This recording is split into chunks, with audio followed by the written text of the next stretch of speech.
rose up and hit a tough shot. And, this group, learning to mesh together and execute late is different than we've had this year. And we'll keep working on some of those things. Are in the right places, just some of the nuances of the execution that we need.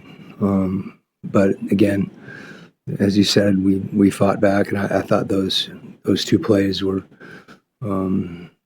tough, and we're coming from behind again a little bit. So we got a couple good looks. JJ had a good look, a few things that were there for us that didn't go in. But I thought those two plays were really crucial. Coach, I believe it was a total of 19 turnovers tonight for you all. All turnovers aren't created the same, but, when you're going up against a defensive team like Detroit, very physical team, just talk about how that many turnovers affects you and just slows down the momentum of a ball game. Yeah, particularly when they're live ball turnovers. You're usually in a number situation in the break, and it's difficult to get a stop, and then you're taking the ball to the net, and you don't have a chance to really run the ball back at them. But I did think, even in those situations, we did a good job of moving the ball and playing together and generating good offense, and particularly in the second half when we're making that comeback. I didn't think their physicality played as much of a role in the game. I thought we did a good job, on the offensive, on our defensive boards. But there were a few occasions when, a screen would get blown up and we wouldn't finish a cut. We got to keep playing through those situations, and we got to keep working. I mean, I think, those of you that have watched us play for the last few games, and, we're competing, we're running, we're doing the things we need to do. And, getting in a game like this is, there's no moral victories in that. There's an opportunity to learn, and that's what we're going to try to do. Taking care of the ball is something certainly that we need to keep focused on. Quin, this seemed like the second straight game where Nickeil was creating a lot of the offense in sort of a fourth quarter comeback, and you had him as a player a few years back. Like, he's averaging almost 20 points a game now. If you look at like where he was then to where he is now, like what has changed the most for him?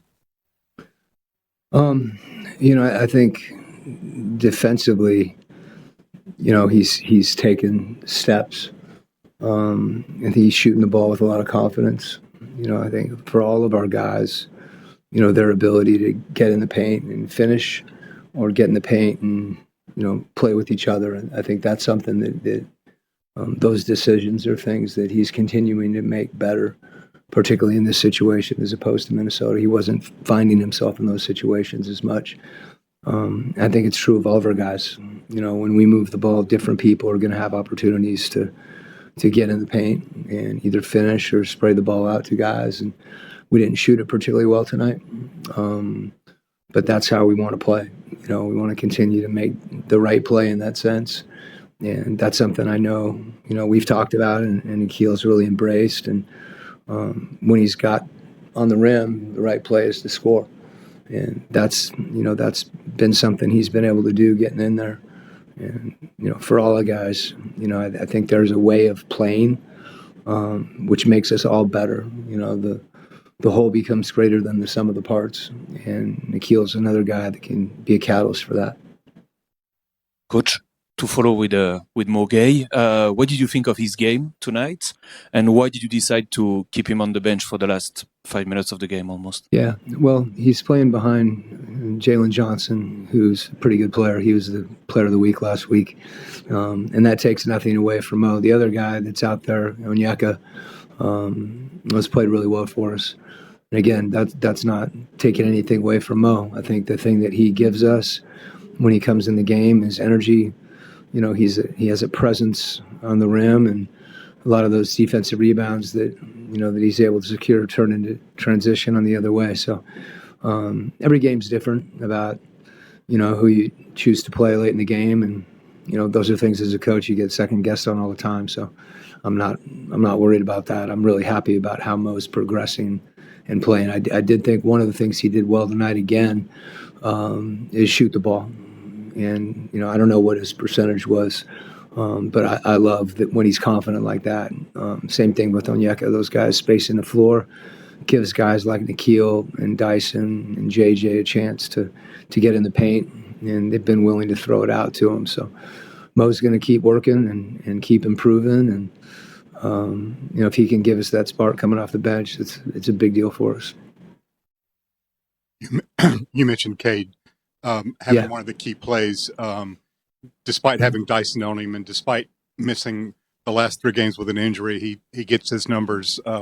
What makes that guy such a tough player to contain? I think it's his ability to, whatever you throw at him, he's seen a lot of different coverages and is capable of passing the ball. As they say, scoring from 3 levels. He shoots it well.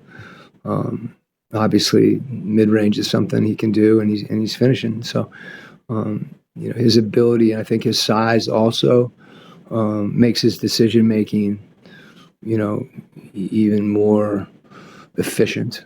He's really able to find open men, and sometimes he's looking somebody off, and at his height, it's hard. I thought the first half, when he picked, we didn't do a good job in pick and roll defense, in the line behind, and that's where he's able to find the open man, and we didn't make some of the rotations we needed. I thought our guys at halftime cleaned a lot of that up, and we did a little better job on the ball where we were able to get back in front of him and release our bigs and take a little pressure off that back line. But then there were times also that, he found people, and we did a better job getting to them and making some of those shots more difficult. But, that's why.